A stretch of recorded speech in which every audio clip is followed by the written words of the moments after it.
And the new quarterback of the Indianapolis Colts, 225 consecutive starts, Philip, when you take the field against the Jaguars week one. I know there's a lot of differences here, right? 17th season, you move the family, new team, new uniform, new helmet, new everything. We're in a pandemic. What, though, has been the most jarring difference? Like one thing where you go, man, this is new. Gosh, you put me on the spot there. Well, I think the biggest thing, I guess it's not jarring, but it is the rain. It rains. Because it never rains in Southern California. Yeah, the rain and the thunderstorms, like real rain and thunder and lightning. So I think the weather more than anything, but there are quite a bit of differences. But it's been really a good transition so far. Certainly for our family, it's been good. And then it's a great organization and a good place. I feel very thankful to be with this staff and this locker room. So certainly a great stretch there in San Diego. But having to leave and being able to come here, it's a real blessing. Philip, take me through that process. I played for a number of different teams, but was never with a team as long as you were with the Chargers. So what's that process been like for you and your family, going from what you probably felt was going to be a lifetime with the Chargers and now transitioning to the Colts? Yeah, it's almost been, I think anytime you change, it affects you in a lot of different ways, right? Emotionally, the challenges mentally with new tweaks from a terminology standpoint at football. A lot of different things, but it's been really good. In a lot of ways, though, it's almost kind of been rejuvenating in a sense. You have the challenge of, again, building relationships with new teammates and leading a new group of guys and being in a huddle with different guys and having to GPS your way to get to the facility the first day. Those kind of things that you knew every in and out of the facility and for all those years, and now you're having to ask where the QB room is. So I think some of those things, but it's kind of made you feel like a little kid again, coming in. So nothing, but I don't know what my expectations were. I don't know exactly what I had them set for what the first 2 weeks would be like. But I can definitely say it's exceeded those, whatever those may have been. It's been a heck of a start. It's funny you say like a little kid again. Anthony Costanzo said that talking to you before practice is like talking to a sixth grader before playing a peewee game. That you do get that excited.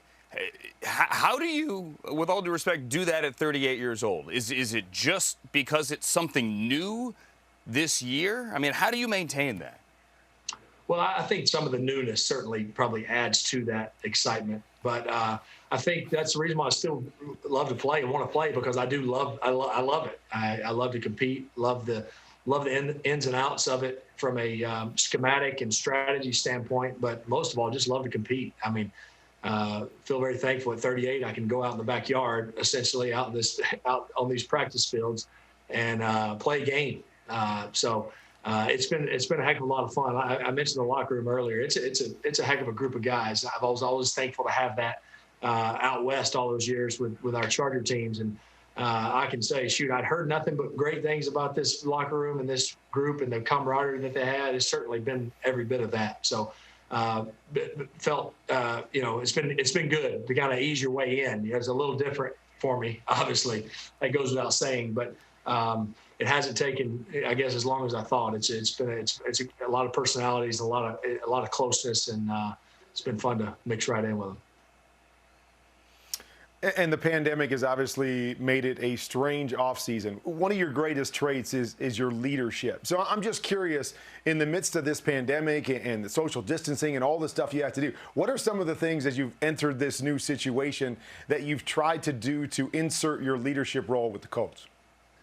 Well, I think early on, you don't want to force it. You don't want to be the guy that's getting on people's nerves, trying to go over the top with reaching out to guys all the time. But certainly tried to at least whether it's a text message here or there. I tried to group up some of the offensive line. Those that starting five that played every snap last year, started every game last year, and had a group message going with them. And just checking with them every once in a while.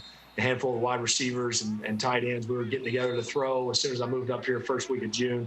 And just little things like that. I think the biggest thing is you got to get to know guys. I don't think you can lead guys you don't know, and you don't, certainly you don't trust, and you got to build that. So through Zoom meetings, you can only get so much because you lose a little bit of that personality. I think we got a ton done. I can't believe it doesn't feel like our third practice or whatever we are, fourth, fifth practice. We didn't get any all spring, but it doesn't feel that way. And I think it's a credit to the staff and the guys and the hard work we put in through the Zoom meetings. I think we did get a lot done in those meetings, but you lose that me to you element. You don't get to see the guy's reaction after a comment, or did he laugh? Did he smile? You lose that person to person element.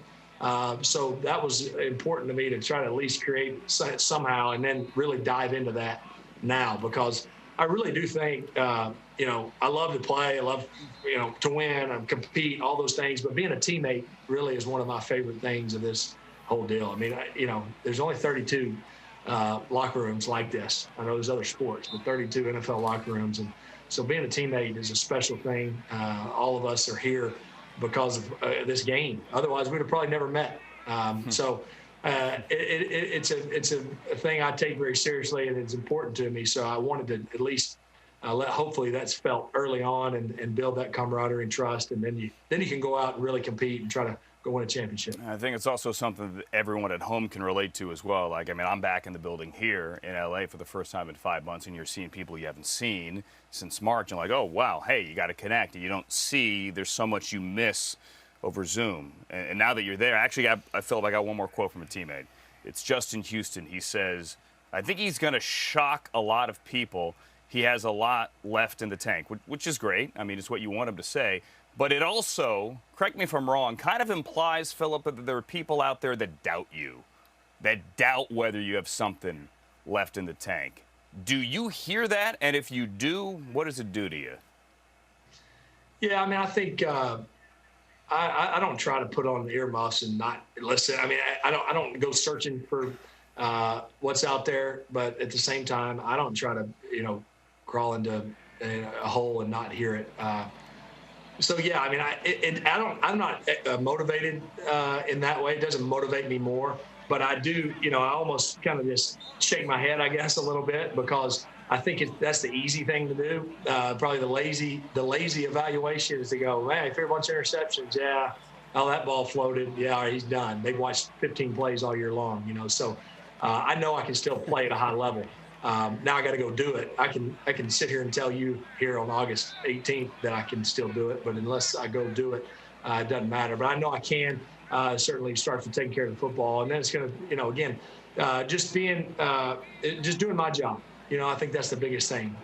It's a good intention to try to will games and will wins and make big plays, but I think you just do your job. The big plays come. I do still feel like I need to be a playmaker and make some of those tough throws in those tight windows, but certainly don't force those things, and just do my job and know what my role is based on what kind of game we're in. Are we in a shootout? Are we in a game where we can only throw it, where we may only need to throw it 18 times? Whatever that is. So, I think it's important to, try to be the best version of myself. Throughout my whole career, I've had different seasons, different stretches, and try to be that best version for this team this year. And that's where all the focus is. We're looking forward to that version. We thank you for your time. And can you make us one promise? Just, I guess I could speak for Kurt, although I haven't told him this. Will you wear the bolo? I think the bolo fits well in Indianapolis. Yeah, I think I can bring that back. It's funny. A couple of old teammates were telling me, and now you can use all your.